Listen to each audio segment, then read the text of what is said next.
The innovators that go through our school called Birthing of Giants Fellowship Program are individuals who run companies with revenues north of $5 million.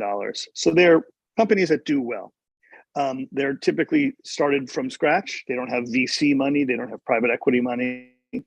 And the companies will go from 5 million to hundreds of millions of dollars. Some are close to $1 billion at this point. And their headcounts will be anywhere from 10 to several thousand. But I would say the sweet spot is something like 25 to $50 million in revenue and about 50 to 200 people. And that's the Birthing of Giants Fellowship Program, which takes place at Princeton. And we were running this program with them for years when we started to see this phenomenon. And the phenomenon was these companies, call it a $25 million company with 50 people, were starting to innovate in a way where when others, like particularly the capital markets, the private equity guys, the banks, the corporate M&A people, looked at their companies, they saw them completely differently. So the introduction of technology into those companies was changing the way they were viewed by the outside world. And we started to chart this transition from what we ended up calling a moneymaker, company that makes money, to a moonshot. And we were noticing that it was happening faster and faster. And what we learned is that if you have a very good moneymaker business, again, $25 million with, let's just say you have a 10% EBITDA, that's $2.5 million, everything's good. Things are good. But then as you're starting to figure out, well, what's next, these folks were discovering that by introducing technology, what we ended up calling enabling technology in a thoughtful way, all of a sudden that company that might have been worth $25 million with the right technology, the right plan, the right strategy, and having the right impact on their economics could be worth 100 million or $1 billion. And that happened in our community. So we described this transition as going from moneymaker to moonshot. And then we started to dive deeper and deeper into how do we discover the innovations that will enable our companies to grow. A lot of us run similar types of companies. We might run B2B companies, we might run services companies. We are not Silicon Valley companies. We're not the kind of people who say, I'm raising $3 million to try out an idea. We are companies that make money. And so these companies are what they call matrixed, meaning you probably have a CEO, then you might have a C-suite, and underneath that, you might have a leadership team, a management team, and you've got different divisions. And those leaders, whether they were the CEO, the CTO, the VP of operations, the VP of finance, the VP of technology, were increasingly involved in this conversation, which is how do we incorporate technology thoughtfully? How do we discover technology that enables our business that we can sell to our clients and build a much bigger client base that would transform the value of our companies from being valued like a moneymaker, a traditionally valued company, into a company that would be valued like a moonshot, a company where the growth curve is so significant that it's very difficult to figure out what the company should be worth. So I often tell this story, there's a video on our site about it, but imagine that you ran a corporate catering business that did $5 million a year. And you think about what that corporate catering business is good at. Well, it's good at getting food out on time. It's good at running a safe and safety inspected kitchen that can produce different kinds of cuisines and get them to different locations when they are needed. Now imagine that business doing a $5 million in revenue and somebody wants to buy it. Let's just say, I won't go through all the math, but let's just say it's worth $3, $4, $5 million to a buyer. Now, for those of you who haven't heard of what a ghost kitchen is, that's where you take a traditional kitchen, like a corporate kitchen, only you call them a commissary at this point, and you layer on all this technology that you're all very familiar with, Uber Eats, Grubhub, Seamless, DoorDash. And instead of that corporate catering business being known as the ABC Catering Company, it appears in the food apps as 10 different restaurants, a burger restaurant, a Chinese restaurant, a Mexican restaurant, an Italian restaurant, so on. And the orders come in, the food is prepared, and it is sent out to its destination. The difference between those two businesses, even though they're doing the exact same thing, is that difference of technology that enables a very different business. And when the outside people come looking at that business, they would not value that at $3, $4, $5 million. They'd probably value that same business, even if it got up to $5 million in revenue, at something like 30, 40, or $50 million, because it's got a growth curve that's hard to track because the opportunity to grow that business is so significant. So what's important about that story is that the difference in how those two companies run is not that great. One has, let's say, 20 or 30 corporate clients that salespeople are going out and getting, and they produce food on time, on schedule, on budget. And the other has hundreds or thousands of clients, and the food orders are coming in through apps, and they're producing food on time, on schedule, on budget. It's just that the valuation of those two businesses is extremely different. That's the difference between a moneymaker, the corporate catering business, and a moonshot, the ghost kitchen. If that sounds like a fun or even silly example, I can share with you that Travis Kalanick, who is the founder of Uber, left Uber and started ghost kitchens. And that company is now worth billions and billions of dollars. He basically built a series of commissary kitchens around the country. So if you're a corporate caterer at home, you might be thinking, this is a way for me to grow my business to another level. Well, let's say you're just a different type of business to business altogether. Maybe you're in information systems, IT. Maybe you're in communications and marketing. Maybe you're in the defense industry. Maybe you're in real estate, construction, property. Maybe you're in heavy equipment. And you say, well, what does that corporate catering example have to do with me? That's what Moonshots and Moneymakers is all about. So imagine going to Oxford University, where 1,000 years of thinking has taken place, and joining up with a group of other business leaders who want to create or find the technology that enables their business to go from moneymaker to moonshot. And how does that work? What are the best practices? What are the case studies? Show me how the economics work. Show me the difference between making a good decision around technology and a bad decision around technology. That's what we do while we're there. But here's where it gets really exciting. While we are learning the sort of fundamental infrastructure in terms of turning a moneymaker into a moonshot, we also do something that is incredibly fun. We basically learn about what's called the innovation ecosystem. Now, you're all familiar with Silicon Valley. Silicon Valley is one example of an innovation ecosystem. Short version, somebody's got a great idea, they go to somebody with money.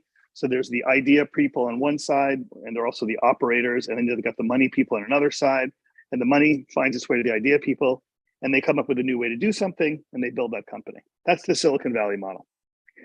The academic model is where really smart people, these are going to be PhDs, PhD candidates, graduate students, professors, essentially follow pure innovation. In other words, they're really kind of left out of the sort of commercial market that Silicon Valley is all about.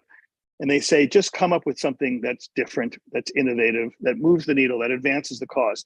This could be in life sciences, chemistry, robotics, hardware, software, artificial intelligence, all of those things that you're very aware of in terms of innovations frequently have come out of a academic innovation environment, which is described as pure innovation without the market particularly influencing it.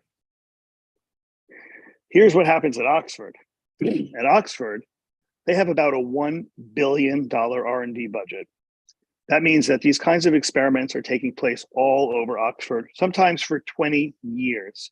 People trying to advance things like in the town of Oxford and in the university system, you've seen they've learned how to control atomic energy. This is dating back 70 years. They learned about how to create things like antibiotics. They invented the microscope. We're talking about innovations that have changed the world. So what we do when we go there, for the months before we get there, we have a team on the ground at Oxford that scours the Oxford innovation community, ultimately pulling together what we think are the 12 best innovations coming out of the Oxford innovation community, that $1 billion R&D community, where their technologies have the potential to enable moneymakers turning into moonshots. So in addition to spending a few days learning about how moneymakers become moonshots and all the case studies and examples, we actually get to meet the innovators, and they pitch to us what they're working on in their laboratories that represents pure innovation, but has, in our eyes, through a committee we set up, the potential to enable your businesses to translate from moneymaker to moonshot. Again, we're talking about hardware, software, AI, machine learning, big data, chemistry, life sciences, power, energy management. It's quite an incredible opportunity. And so for about a day and a half while we're in Oxford, we get 12 presentations at the site of what's called the Harwell Science Center, which is a place where things like quantum computing were created, things like the COVID vaccine was created, and just some of the most amazing innovations of the world. And so here's the invitation. I'm actually going to wrap up soon, and I'm going to invite some of the folks who went in the past to talk about their experience. But here's the opportunity. I want all of you to think about the following. What would it be like, whether you're a VP of tech or you're the CEO of your company, or you have an entire team that you're responsible for? What would it be like to spend 4 days in a place where some of the most amazing innovation has come, some of the most creative thought has come in the history of the world, and I'm happy to report in August, usually the sun is shining, the flowers are blooming, the grass is growing, and for you to spend a week with other people who want to turn their moneymakers into moonshots, who want to scale up their companies considerably through the thoughtful introduction of enabling technology, looking at how this is done, looking at success stories, meeting the business owners who have built their companies from moneymakers to moonshots, and then discovering the dozen most significant innovations coming out of the Oxford innovation community, this billion-dollar ecosystem of innovation, of pure innovation, to see if there's something there that will inspire you, something there that will trigger a big idea inside of you, or someone there who's got a company or a technology that you want to do business with. Maybe you want to license it. Maybe you want to represent it in the United States. Maybe you want to buy it. Maybe you want to invest in it. Maybe you want to advise it. There's all sorts of deals that can be done with these folks. So that's the beauty of the Moonshots Moneymakers community, is it really represents a bunch of really smart business leaders coming to the UK Oxford innovation ecosystem and essentially discovering people and ideas that have the potential to change absolutely everything. And so what I want to do now is I'm going to share my screen to just give you a sense of some of the pictures. Let's see how I do this. Share screen. And let's see how I do here. Share my desktop. Tell me if you guys see. I hope you see my slides. And I just want to give you some of the sense of the visuals of our experience. It is beautiful. Those folks on the left, that's Sir Stephen Wilkinson, and that is Doug Tatum, one of the leading private equity guys in America. You've got Van Sullivan off to the right, Norm Brodsky, for those of you who know him from Inc. magazine. He comes every year. I'll share a bit about his role there, and that's his lovely wife Elaine next to him, and also Doug Tatum. You've got all the way up to the right, the beautiful libraries, the librarian of St. Edmunds, our host. He hosted us in their library where we saw books that were hundreds and hundreds of years old. He put them all out. You can see that I'm on the table in that picture. And then that lower picture is us at the beginning of a dining experience. The dining ritual at Oxford is not to be missed and not to be trifled with. The history of the dining experience is the following. You sit wherever the next empty seat is. You don't sit with your friend, you don't sit with your companion, you sit wherever the next empty seat is, and then someone sits next to you. And pretty much the Oxford tradition would be at each meal, which is lunch and dinner typically, you look at the person to your left, right, or across from you, and you say this: what are you working on? That's what you say. What are you working on? And the point of that in the Oxford experience is to create cross-collateralized idea generation. Because St. Edmunds is not a business school, it's not a liberal arts school. Every school has every subject. Not every subject. They specialize in what they specialize in, but they're mostly based on who the advisors of that school are. So you could easily have a chemistry professor next to a humanities student, next to a geology student. Everyone's in the same school. And the point of that eating tradition, that dining tradition at Oxford, is you look across the table, you say, what are you working on? And for literally for 800 years now, the good things that have come out of those conversations is every single success story out of Oxford.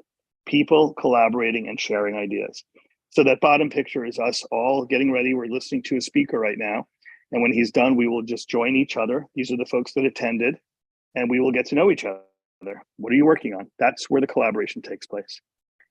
Here's just some more pictures of us. It's set to me off in the upper left with the sunglasses, with two of our folks. That's a very famous bridge in Oxford. That's, I don't know, maybe 5 minutes from from St. Edmunds. The Eagle and Child has a very famous reference. I'll let you figure that out for yourself, but it has a very famous reference in Oxford. And I want to share with you these two young people that are speaking at the podium below. We invite 20 students from a school called Rider University. And Norm Brodsky is one of the biggest alumni supporters of Rider University. It's almost a 200-year-old school, which in American terms is obviously pretty old, not in Oxford terms, but in American terms.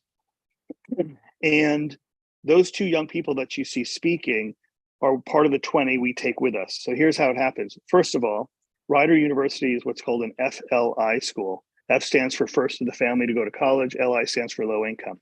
FLI. And so these 20 students are brought to Oxford University. They're all typically first in their family to go to college. The stories that got them to college are dramatic. And we expose them to the Oxford environment like nothing they've ever seen before. And we pay for it all. So part of the way this works is our tuition goes towards bringing these 20 young people, these 20 young undergraduate students from Rider University, this first in the family low income school. And they're really just a lot of fun. They bring tremendous energy, and it's just a thrill to have them there with us.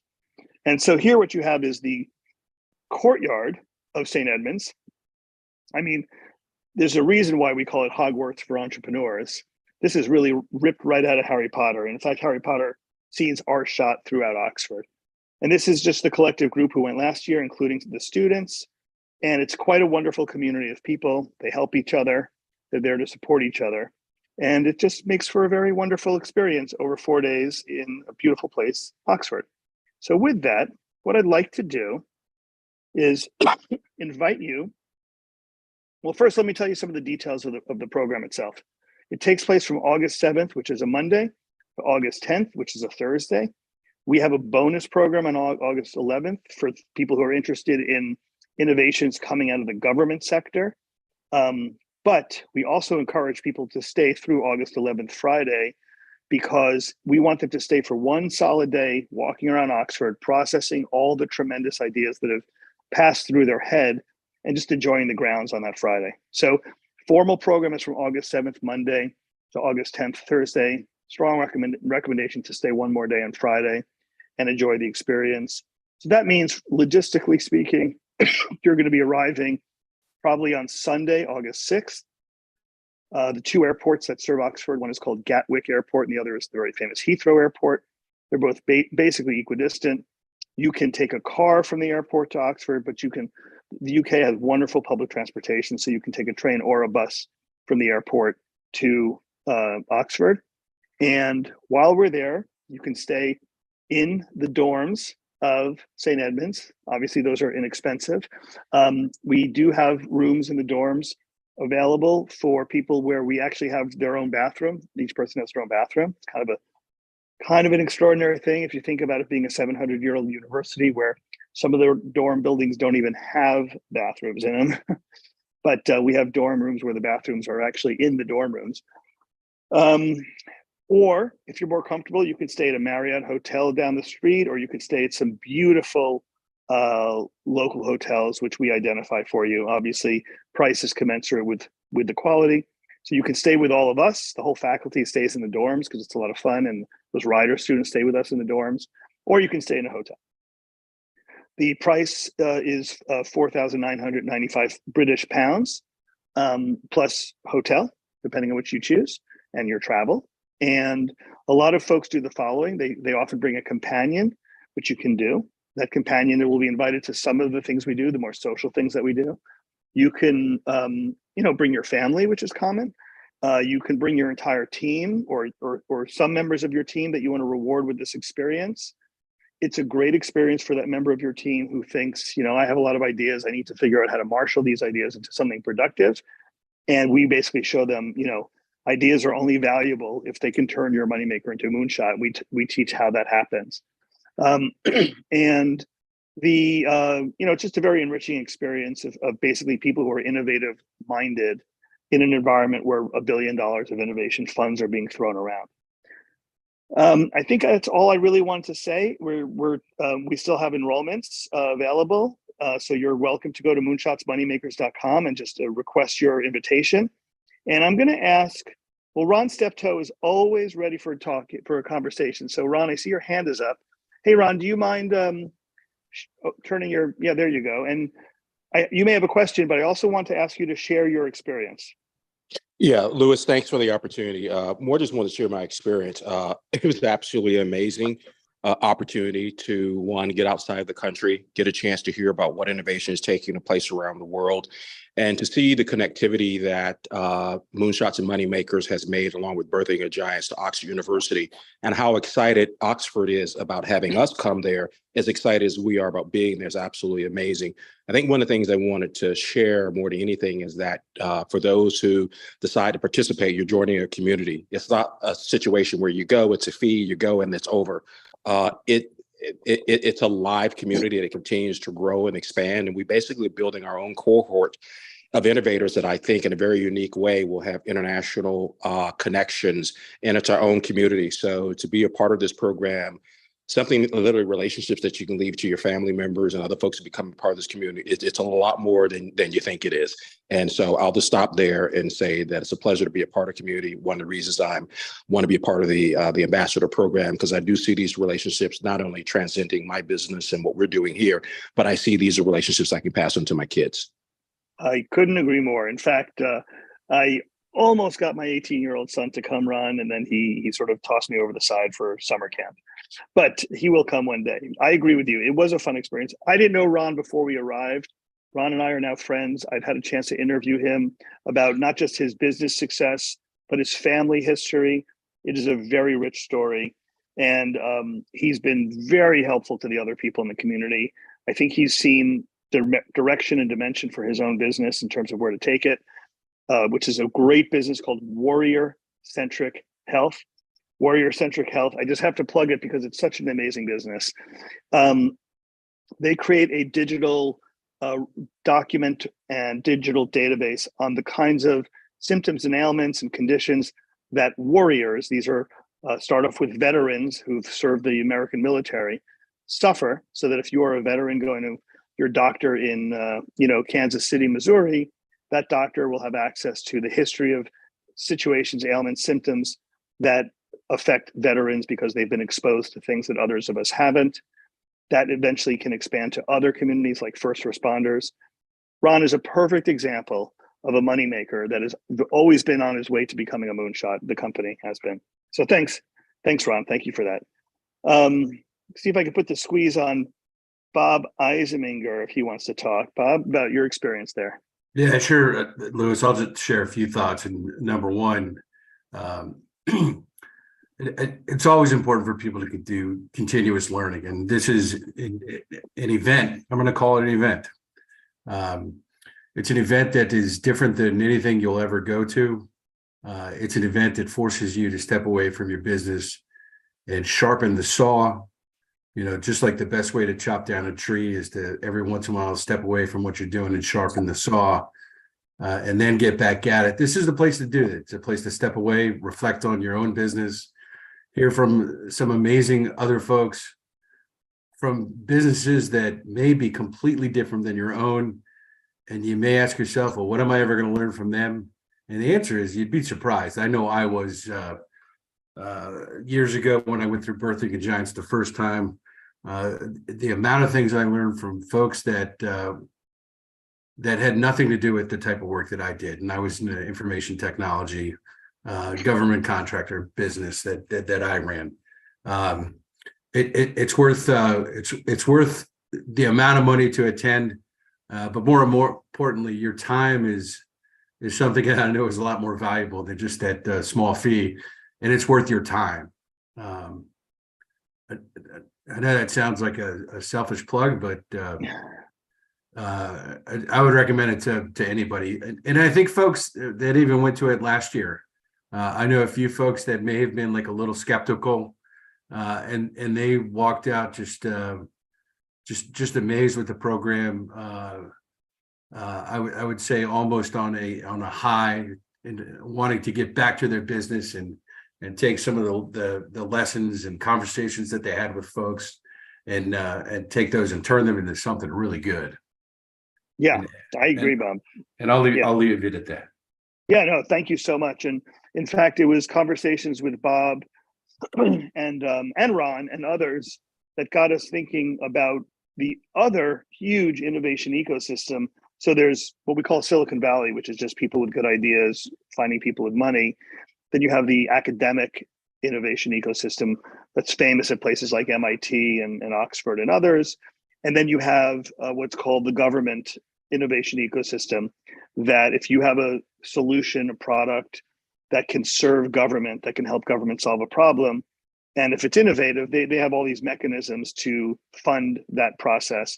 And so we took our entire group after Oxford in August. We all met in February in Washington, D.C., and similarly invited the dozen best innovations coming out of the government innovation ecosystem to present to us. And again, not surprisingly, fireworks happened. So thanks to Bob Eisinger and Ron Steptoe for helping put that together. And I'm going to invite anyone who has any questions to drop them into the Q&A or to the chat. Excuse me, to the Q&A or chat, and we'll answer them. And Ethan Dowie, do you mind unmuting yourself? Hey, what's going on, Lewis? Hey, buddy. Ethan, I'm sorry if I forget this because we've had a number of rider kids go through, but you were in the first rider group, right? I was, yes, the first of all time. So Ethan is a Rider University graduate. He's now out in the working world, making a living like the rest of us. And but he went through our 2019 program. So Ethan, talk a bit from a student's point of view what it was like for you then, and how it might have any impact on the work you're doing now. Yeah, well, it was the first one, so we all didn't really know what to expect when we went. Like, we were told originally, quote unquote, we're just going to be flies on the wall.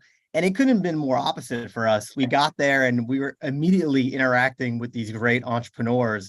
And on top of just being so fun, it was just so knowledgeable because nothing went over our heads. Everything was broken down so that we could understand it as students. And for me, who I'm now running my own merchandise distributorship, it's just been great because I'm taking all that knowledge that I learned and just transitioning it into the early stages of my business and really saving myself from making a ton of mistakes that I learned from all the entrepreneurs. So, it was such a good experience. It was really fun. And I can't highlight enough the community aspect and what you just said of it being fireworks when you're putting all these great people together. That's just a perfect sum up, in my opinion. Oh, thanks, Ethan. Yeah, we had so much fun with you and your friends and your peers. I have to say the addition of these wonderful rider students who are such great kids. I know I'm not supposed to call them kids, but great young people. Yeah, it actually makes it quite wonderful, the program as well. And then to see all the Oxford students who wear their gowns, those sort of like, they look like graduation gowns, but they wear them to dinner every night. It's just so fun to be in that environment. You really do feel like you're actually in a Harry Potter movie, actually. Anyone have any questions for us about the program, either logistics or just, thematically, what goes on, how it might work with your business? Happy to take them. Just drop it into the Q&A and then we'll call on you or into the chat. And in the chat window right now is the website URL, moonshotsmoneymakers.com. So we are still taking some people into this program, and we're looking for a few good men or women from the technology innovation area that want to change the world or open to the innovation or technology that can change their companies.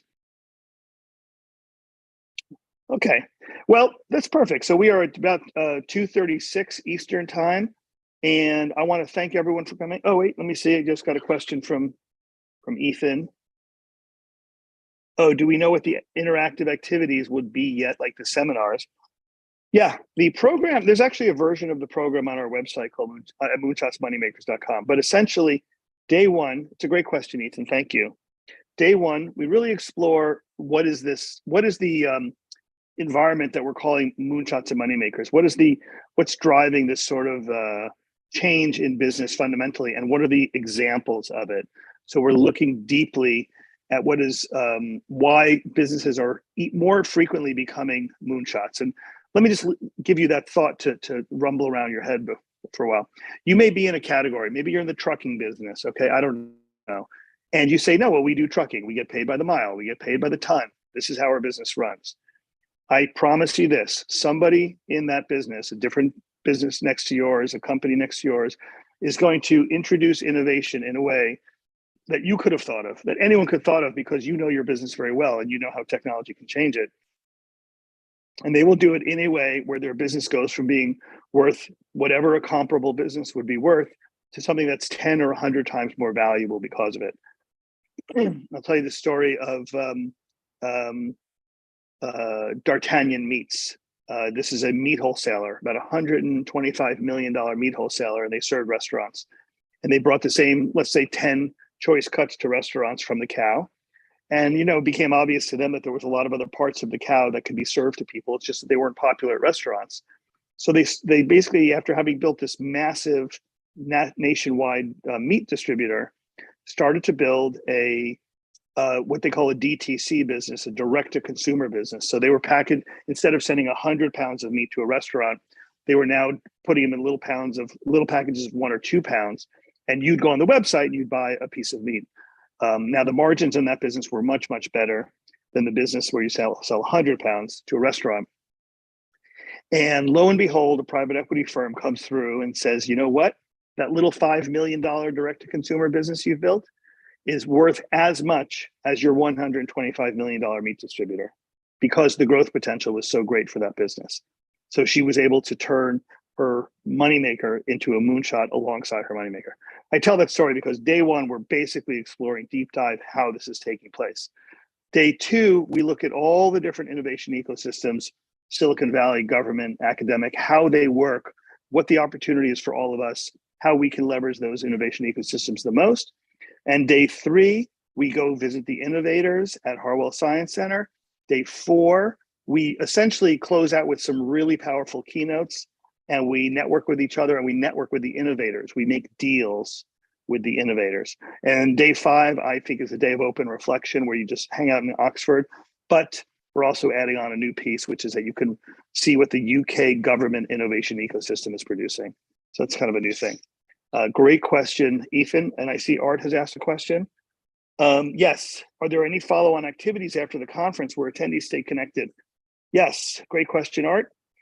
One, we keep our Slack channel open so people all stay in touch with each other. But two, we meet 6 months later in Washington, D.C. So we have the first program at Oxford in August. We have the second program in Washington, D.C. in February. And so that's where we all get together. So essentially, we're getting together every 6 months now to advance our cause. What's our cause? Seeking out enabling technology that can help turn our moneymakers into moonshots. So that half-year program is a new thing we just started this year, and it went over really, really, really well. Great question. Thanks, Art. Okay. Any other questions? All right, folks, it is 2:40 Eastern time. Thank you so much for joining me today. We're going to be recording this and sending the link out so you could share it with your teams. Moonshotsmoneymakers.com. Request an invitation to the conference, August 7th through 10th.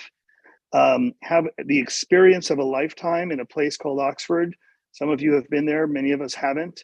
It is like stepping on another planet where innovation is absolutely in the water, whether it's C.S. Lewis writing Alice in Wonderland or Edmund Halley discovering Halley's Comet. It all happened at Oxford. Who knows what can happen to you at Oxford at Moonshots and Moneymakers.